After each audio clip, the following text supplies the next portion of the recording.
ഇരുന്നു എന്നും ആ അണലിപ്പാമ്പ് കടിച്ചു അത് മരിച്ചു എന്നും സ്തോഭജനകമായ വാർത്ത വളരെ ചർച്ചാ വിഷയമായി. എത്രയോ കാലങ്ങൾക്ക് ശേഷം ആ വാർത്ത സൃഷ്ടിച്ച ശ്രീ കെ എം റോയി തന്നെ പറഞ്ഞു, അത് എൻ്റെ ഭാവനയിൽ വിരിഞ്ഞ ഒരു കഥയായിരുന്നു, ആ സ്റ്റോറിയാണ് വാർത്തയായി വന്നത് എന്ന്. ഇന്ന് ഇതുപോലെ സ്തോഭജനകമായ വാർത്തകൾ സൃഷ്ടിച്ച് ഇടതുപക്ഷത്തെ ആക്രമിക്കാൻ മാധ്യമങ്ങൾ ശ്രമിക്കുന്നു. മാധ്യമങ്ങളുടെ നിയോഗമുണ്ട്, ധർമ്മമുണ്ട്. ആ ധർമ്മത്തെയും നിയോഗത്തോടും നീതി പുലർത്താതെ മാധ്യമ സംസ്കാരത്തെ വഴിതെറ്റിക്കുന്ന പ്രവണതയ്ക്കെതിരായി മലയാളി സമൂഹം ഇനിയെങ്കിലും തലനിവർത്തിയേ മതിയാവൂ. നമുക്കറിയുന്നത് പോലെ ഒരു സംഭവം കാണുന്ന, ഒരു സംഭവത്തിൽ നേരിട്ട് പങ്കാളികളാകുന്ന ആളുകളെയല്ല മാധ്യമങ്ങൾ ലക്ഷ്യം വയ്ക്കുന്നത്. മറ്റൊരു അനുഭവം ഞാൻ പറയാം സർ. ഈ അടുത്ത കാലത്ത് വളരെ യാദൃച്ഛികമായി 2 ദിവസം മുമ്പ് ഒരു വാർത്താ ചാനൽ കേൾക്കാനിടയായി.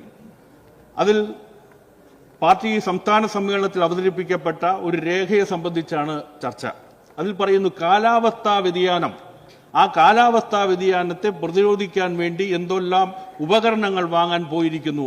ഇത് പറഞ്ഞ വാർത്താ അവതാരക പ്രകടമാക്കിയ പുച്ഛം, ടൺ കണക്കിന് പുച്ഛം.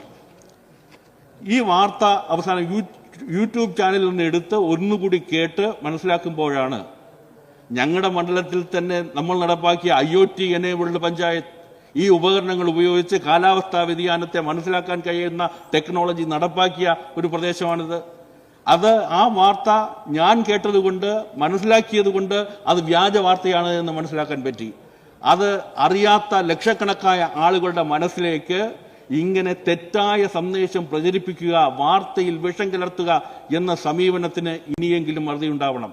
നമ്പി നാരായണന്റെ ഹൃദയം പിളർന്ന വേദന മാത്രമല്ല, എത്രയെത്ര ഉദാഹരണങ്ങൾ. ഞങ്ങളെ ആക്ഷേപിക്കുന്നത്, ഞങ്ങൾ അതിന്റെ തുടർ നടപടികൾ ആലോചിക്കുകയാണ്. ഞങ്ങൾ ആഗ്രഹിക്കുന്നത്, ഞങ്ങളുടെ നേരെ വരുന്ന ആക്രമണം മുഖ്യമന്ത്രിയുടെ വാഴ്ത്തുപാട്ടുകാരായി ഞങ്ങൾ മാറുന്നു എന്നാണ്. ഞങ്ങൾ വിളിക്കുന്ന മുദ്രാവാക്യം, ഞങ്ങൾ കണ്ട സ്വപ്നം, ഞങ്ങളുടെ രാഷ്ട്രീയ ജീവിതം, അത് ഈ നാട്ടിലെ പാവപ്പെട്ട മനുഷ്യന് വേണ്ടിയുള്ളതാണ്. ആ രാഷ്ട്രീയം നടപ്പാക്കാൻ ശ്രമിക്കുന്നു എന്നുള്ളത് കൊണ്ട് വേട്ടയാടപ്പെടുമ്പോൾ അതിനെ പ്രതിരോധിക്കുക എന്നുള്ളത്, വസ്തുതകൾ ബോധ്യപ്പെടുത്തുക എന്നുള്ളത് ഞങ്ങളുടെ രാഷ്ട്രീയ പ്രവർത്തനത്തിന്റെ ഭാഗമാണ്.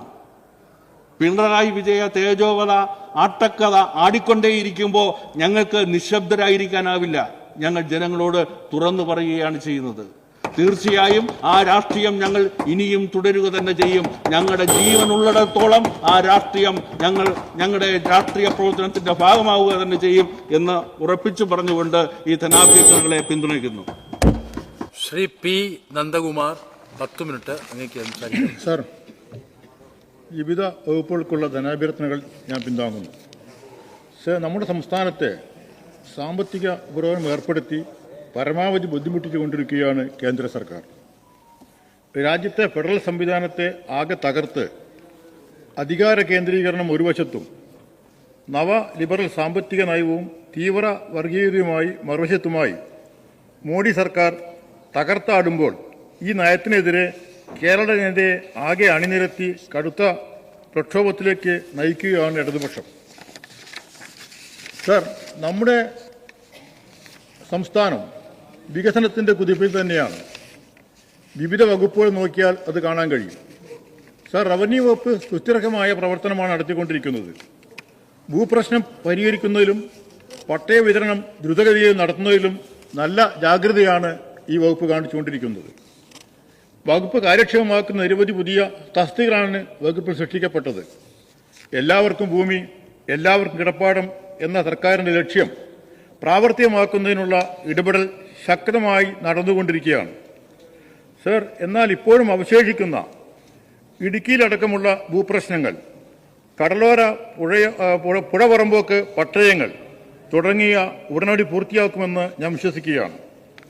സർ, പൊതുമരാമത്ത് ടൂറിസം വകുപ്പിന്റെ നേട്ടങ്ങൾ ഇവിടെ പലരും ചൂണ്ടിക്കാണിച്ചുകൊണ്ട് ഞാൻ ആവർത്തിക്കാൻ ആഗ്രഹിക്കുന്നില്ല. പൊന്നാനിയിലെ ടൂറിസം പദ്ധതികളുടെ പൂർത്തീകരണത്തിന് ശക്തമായ ഇടപെടലുണ്ടാവണമെന്ന് ഞാൻ അഭ്യർത്ഥിക്കുകയാണ്. സർ, സർക്കാരിന്റെ മുന്നോട്ടുപോക്കിൽ സ്വന്തം വരുമാനം കണ്ടെത്തൽ പ്രധാനപ്പെട്ട പ്രശ്നമാണ്.